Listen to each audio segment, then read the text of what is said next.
ಹಸುರಿನ ಬನಸಿರಿಗೆ ಒಲಿದು ಸೌಂದರ್ಯ ಸರಸ್ವತಿ ಧರೆಗಿಳಿದು ಆಹಾ ಓಹೋ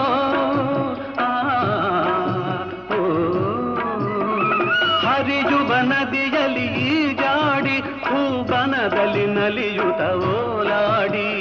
ಚೆಲುವಿನ ಬಲೆಯ ಬೀಸಿದಳು ಈ ಗಂಧದ ಗುಡಿಯಲ್ಲಿ ನೆಲೆಸಿದಳು ಇದು ಯಾರ ತಪಸ್ಸಿನ ಫಲವೋ ಈ ಕಂಗಳು ಮಾಡಿದ ಪುಣ್ಯವೋ ಓಹೋ ನಾವಾಡುವ ನುಡಿಯೇ ಕನ್ನಡ ನುಡಿ ನಾವಿರುವ ತಾಣವೇ ಗಂಧದ ಗುಡಿ ಅಂದದ ಗುಡಿ ಗಂಧದ ಗುಡಿ ಚಂದದ ಗುಡಿ ಶ್ರೀಗಂಧದ ಗುಡಿ ಆಹಾ ಆಹಾ